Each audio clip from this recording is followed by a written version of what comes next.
Dave, can you talk us through your thinking with this squad? A lot of younger guys, a few uncapped guys as well. Can you talk us through sort of the vision with this group? Oh, look, it's an indication of form. It's an indication of potential. So we've picked a group of guys where the spine of the Wallabies is there, and it's just an opportunity to learn a bit more about some other guys. It's a little message for those who aren't on the list to continually work hard and improve, because some spots are pretty competitive. Lock Heedlonigan, one of those uncapped guys, probably one of the bolters in the group. What have you liked about him playing the Brumbies this year? Yeah, look, obviously he hasn't had an enormous amount of fee, but he's a very good set piece. He's not a big man, throws well, excellent around the field, real presence, tackle and post tackle, a good athlete and aggressive. So we think he's got a real point of difference, and excited to learn a bit more about him. Is a kid like Lockie a chance this year to make his debut, or is he a long-term proposition? No. We're not just picking for the future. Obviously, some of these guys, as they were last year, got to earn the right to play. But look, we see immediate potential in Lockie. Dave, there's a couple of big recognised Wallabies hookers that aren't in that squad. Can you tell us why they're not? And is it just to get an idea, a glimpse of the likes of Parecki and Lonigan and so forth? Yeah, look, I think we've picked on form. I think Alex Murphy. Forget about the 2 tries he scored behind the pack last night. He's got a real point of difference out wide. He's more like a Kiwi hooker, got really good pace, and so look, he's gone really well. Obviously, we've talked about Lockie. Dave Parecki brings a lot of experience, a very, very good set piece, but also athletic. And then Kaitu is, he's a block of a man who we're keen to learn more about. He's gone really well for the Force, and obviously we saw a bit of him last year, and so all 4 of those guys went in the mix in 2020, and we know a lot about the other boys who are there, but it's a position that we need to create more depth in, and so these guys they've got a foot in the door, see their opportunity to push for selection. So have those guys been dropped, or have they been dropped? Well, this is not a Wallaby team. I think we need to be reminded of that. We're bringing a group of guys into camp. So, when we do our selection in June, if these guys are missing from that, then you could say they've missed out on the squad. Dave, you mentioned obviously picking on form. One of the players that's really grabbed the attention of fans and pundits is Seru Uru. What do you like the most about him? What's really impressed you about the way he plays? Obviously, the Reds used him as a lock initially. We see him as a genuine loose forward as well, and as an 8'6", he's 110 kilos. He's a reasonable size and a really good athlete, but got a real physical presence as well. So, we were apt to see him start last night or over the weekend, and keen to learn more about him. Is he someone who could solve that? 6 has been a bit of a trouble position for the Wallabies for the last few years. There was at least 3 guys used there back into last year. Could he be the guy who solves that? Is that a spot you're thinking he could slot in there and fill that hole? Yeah, I mean, absolutely. But, there's a bit of competition there too. Lockie Swinton came into it late last year and had a hell of a 35 minutes in Test footy, and learnt a lesson from that as well. So, we think we've got some options there, but very excited about Seru. Just with Izack Rodda, will he be available initially for your first test period? Look, I assume so. Obviously, he's made a commitment to come back. Look, again, you're going to earn the right to play. So, we'll see how things are tracking, see what sort of form we've got, and what injuries, and make a decision then. But to be honest, it's probably a little tougher for him to crack into the Wallabies than it is for other guys who are front and centre. Dave, how do you see Jordan Petaya's development going? Have you learned a bit more about him this year, and do you think he's still tracking to be a 13, or do you think he's a winger or a fullback even? Yeah, I think he can play all of those spots. There's still areas of his game that he's working really hard on. The quality of his distribution, his decision making, his ability to beat guys on both sides.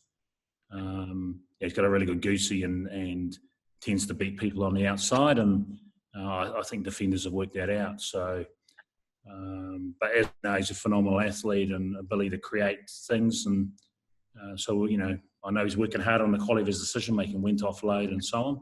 Very good defender. Been working hard on his kicking game, and that would certainly have to develop further if he was to play back at fullback, where he's outstanding from a high ball perspective. So he's certainly got skill set to play back 15. But as you know, with the Reds, they've got plenty of options all over the place. Dave, Michael Hooper, it's been a long time since he hasn't been in the squad. Do you still see him being the long-term Wallabies captain? We haven't spoken about captaincy at this stage. I was really happy with the job Hoops did last year, though, and I think it's good for him at the moment. He's different experience for him, and I know he's really enjoying that, and I think that'll help grow his captaincy too. He's surrounded with different people, playing with Kieran Reid. Steve Henson's over there from time to time. So he's definitely a strong candidate for captain again, but we haven't discussed that. And were there any key positions or areas that caused you more grief, or were you scratching your head over more than others? No, I mean, we've been writing a list out every week and having discussions around it, and it's chopped and changed a little bit. We had our final meeting this morning, and there's 2 or 3 guys who I won't mention were on the list who aren't on the list now. So it's really tight. Scott Seal, we only took 2 loose heads in that mix, if you've picked that up. So we wanted to bring in 4 hookers, and we're limited to 40 plus, and so I think there's a couple of things there. Give Scotty an indication that there's a couple of guys ahead of him in our opinion, and I meant for him to really fight over the next few weeks. But the fact that we're only bringing 2 loose heads means that it's in his hands. And you said the other day that you crystal balled into the future in 2023, and you had an idea of, or thought, hypothesised what the team could be like, what the 23 could be like. How many of those sorts of players do you actually genuinely think will be there in 2020? Got a couple of guys from overseas when we're crystal ball gazing about bringing home and so on. So, but yeah, look, it's it's an exciting time for those guys. While it's not a Wallaby side, it gives them an indication that they're in with a sniff, and when they leave camps, there's not an enormous amount of training.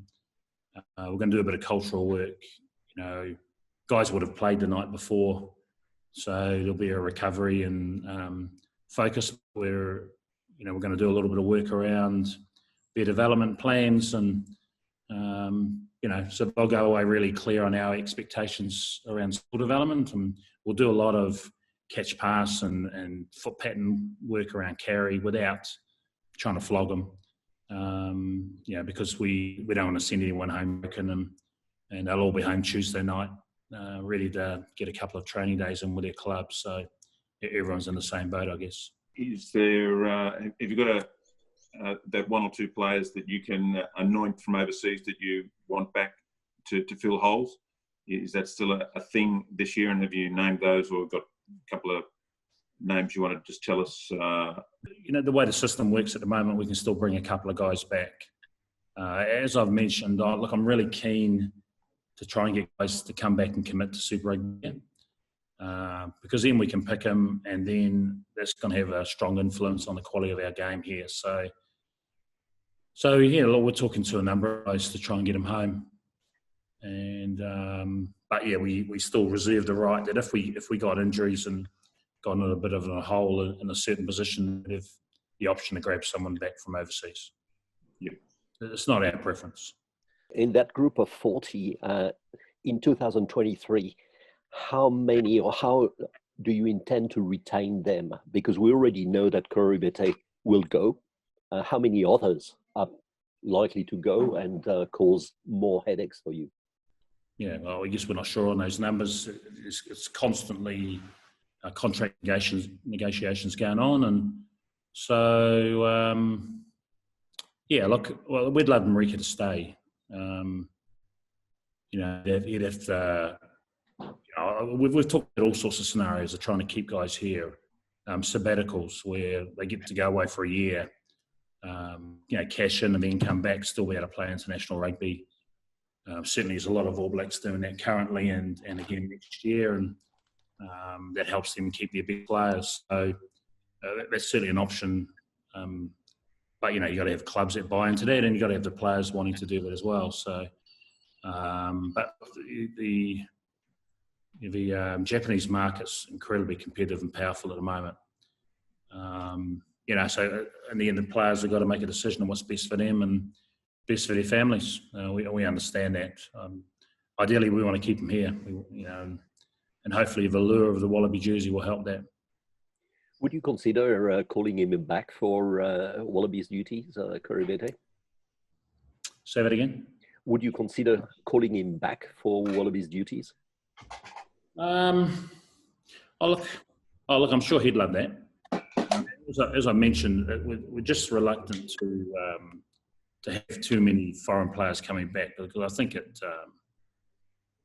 you know, we'll end up with wholesale numbers going overseas, all knowing that they can still play for Wallabies. And if you look at the South African side, you know, they got massive numbers over in Europe, and you know, from a financial perspective, it's hard to keep players in South Africa now, but that's their policy. The Argentinians are doing the same thing. I just think it'll really hurt our footy if we open the gates. So you know, we've got to limit the amount of players we pick from overseas, and we've got to be, I guess, to be mindful that the guys that we're bringing back are clearly better than the guys who are here.